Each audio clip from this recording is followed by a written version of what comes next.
Part 2 ആണ്. ഹോസ്പിറ്റലിലേക്കുള്ള എനിക്കുള്ള സാധനങ്ങളാട്ടോ ഇന്ന് കാണിക്കാനായിട്ട് പോകുന്നത്. മുന്നേ നമ്മളൊരു വീഡിയോ അപ്ലോഡ് ചെയ്തിട്ടുണ്ടായിരുന്നു ബേബിക്ക് എന്തൊക്കെ സാധനങ്ങളാണ് പാക്ക് ചെയ്തതെന്നുള്ളത്. അപ്പോൾ ഇന്ന് ഞാൻ എന്തൊക്കെയാണ് എനിക്ക് വേണ്ടി പാക്ക് ചെയ്തതെന്നുള്ളത് നോക്കാം. ഈ രണ്ട് ബാഗിലായിട്ടാണ് ഞാൻ പാക്ക് ചെയ്തിരിക്കുന്നത്. ഫസ്റ്റ് നമുക്ക് ഈ വലിയ ബാഗിൽ എന്തൊക്കെയുണ്ടെന്ന് നമുക്ക് നോക്കാം. ആദ്യം ഹോസ്പിറ്റൽ ബാഗിൽ എടുത്ത് വെക്കേണ്ടത് നമ്മുടെ ഈ ഒരു ഹോസ്പിറ്റൽ റെക്കോർഡ്സ് ആട്ടോ, സ്കാനിങ്, നമ്മൾ ടെസ്റ്റുകൾ ചെയ്തിട്ടുള്ളതൊക്കെ. പിന്നെ മൊബൈൽ ഫോൺ, ചാർജർ, അതൊക്കെ എടുത്ത് വെക്കണം. അത് ഞാൻ ഇതിൽ ഇൻക്ലൂഡ് ചെയ്തിട്ടില്ല കേട്ടോ. ആദ്യം തന്നെ ഒരു 2 പാവാട വെച്ചിട്ടുണ്ട്. ഡെലിവറിക്കൊക്കെ ശേഷം യൂസ് ചെയ്യാൻ വേണ്ടിയുള്ള 2 സ്കേർട്ട്സ് ഇതിൽ വെച്ചിട്ടുണ്ട്. പിന്നെ ഈ ഒരു ബാഗിൽ 2 ബാഗിലായിട്ട് ഞാൻ വെച്ചിട്ടുണ്ട് എനിക്ക് വേണ്ട ഡ്രസ്സുകളാട്ടോ. 2 ബാഗിലായിട്ട് കുറച്ച് ഫീഡിങ് ഫ്രോക്ക് പോലത്തെ ഫ്രോക്ക് അങ്ങനത്തെ ടൈപ്പുകൾ ഒരു 6 എണ്ണം ഞാൻ വെച്ചിട്ടുണ്ട് 2 ബാഗിലായിട്ട്. പിന്നെ 2 ബെഡ്ഷീറ്റ് എടുക്കുന്നുണ്ട് കേട്ടോ. കൂടെ നിൽക്കുന്ന ആൾക്കും പിന്നെ എനിക്കും വേണ്ടിയുള്ള 2 ബെഡ്ഷീറ്റ് എടുക്കുന്നുണ്ട്.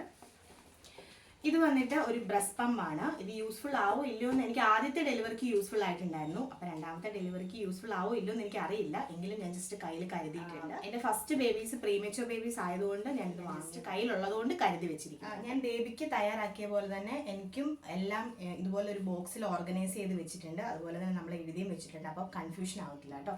ഇത് വന്നിട്ട് നമ്മുടെ ഡിസ്ചാർജ് ഒക്കെ ആയിട്ട് വരാൻ നേരത്ത് ഇടാൻ വേണ്ടിയുള്ള ഒരു കുർത്ത സെറ്റാണ്. ഫീഡിങ് കുർത്ത സെറ്റാട്ടോ. ഇതൊരെണ്ണം കരുതിയിട്ടുണ്ട്.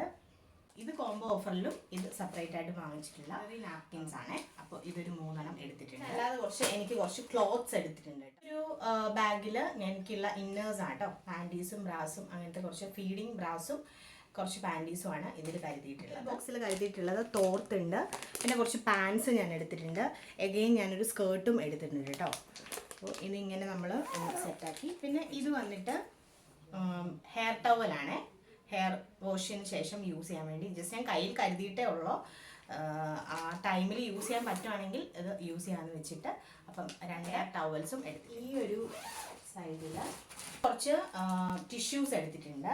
പിന്നെ എനിക്ക് ഇടാനുള്ള ചപ്പൽ എടുത്തിട്ടുണ്ട്. ഇതിൽ സാനിറ്റൈസർ എടുത്തിട്ടുണ്ട്,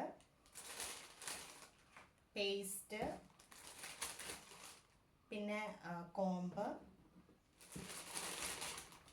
സിസേഴ്സ് എടുത്തിട്ടുണ്ട്,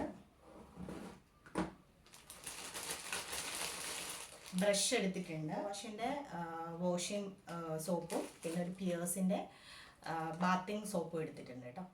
ഇനി ഈ ഒരു ബാഗിൽ ഞാൻ എന്തൊക്കെയാണ് കരുതിയിരിക്കുന്നത് നോക്കാം. ഇതിൽ എനിക്കും എൻ്റെ കൂടെ നിൽക്കുന്ന ആൾക്ക്, ബൈസ്റ്റാൻഡറിന് വേണ്ടിയുള്ള സാധനങ്ങളാണ് ഞാൻ ഇതിൽ വെച്ചിരിക്കുന്നത്. ഫ്ലാസ്ക് വെച്ചിട്ടുണ്ട്. പിന്നെ 2 പ്ലേറ്റ്സ് എടുത്തിട്ടുണ്ട്. ഇതൊക്കെ യൂസ്ഫുൾ ആവുമെന്ന് എനിക്കറിയില്ല. ഫുഡും കാര്യങ്ങളും ഒക്കെ നമുക്ക് ഹോസ്പിറ്റലിൽ നിന്ന് നമ്മൾ അഡ്മിറ്റ് ആവുന്ന തന്നെ അവൈലബിൾ ആണ്. എനിക്കറിയില്ല. പക്ഷെ 2 പ്ലേറ്റ്, നമ്മൾ ന്യൂസ് പേപ്പേഴ്സ് എടുത്തിട്ടുണ്ട്. 2 കപ്പ് എടുത്തിട്ടുണ്ട്. ഇത് വരുന്നത് എൻ്റെ അമ്മയ്ക്കുള്ള ഡ്രസ്സൊക്കെ ആട്ടോ. അതൊരു സെറ്റായിട്ട് നമ്മൾ എടുത്ത് വെച്ചിരിക്കുന്നതാണ്. അപ്പോൾ അങ്ങനെ പിന്നെ കുറച്ച് ക്യാരി ബാഗ്സ് എടുത്തിട്ടുണ്ട്. നമ്മൾ ഇട്ട ഡ്രസ്സൊക്കെ എടുത്ത് വെക്കാനായിട്ടും അങ്ങനെ കുറച്ച് ക്യാരി ബാഗ്സ് എടുത്തിട്ടുണ്ട്. പിന്നെ അതുപോലെ തന്നെ ബക്കറ്റ്, ബേസൻ, മഗ് വെച്ചിട്ടുണ്ട്. ഹോസ്പിറ്റൽ ബാഗിലേക്ക് ഞാൻ പാക്ക് ചെയ്തിട്ടുള്ള സാധനങ്ങൾ മാത്രമേ എടുത്തിട്ടുള്ളൂ. കുറേ വലിച്ചു വാരി കാര്യങ്ങളൊന്നും എടുത്തിട്ടില്ല. നമുക്ക് ആവശ്യമുള്ള കാര്യങ്ങൾ മാത്രം നമ്മൾ എടുത്തു കൊണ്ടുപോകാം. പിന്നെ നമുക്ക് എന്തെങ്കിലും അത്യാവശ്യം ഉണ്ടെങ്കിൽ പുറത്തുനിന്നൊക്കെ വാങ്ങിക്കാമല്ലോ.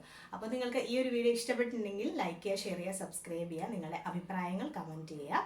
നിങ്ങൾക്കിത് യൂസ്ഫുൾ ആയിട്ടുണ്ടെങ്കിൽ എന്തായാലും കമൻറ്റ് ചെയ്യാൻ മറക്കരുത്. അപ്പോൾ അടുത്ത വീഡിയോ ആയിട്ട് കാണാം. Bye bye, see U.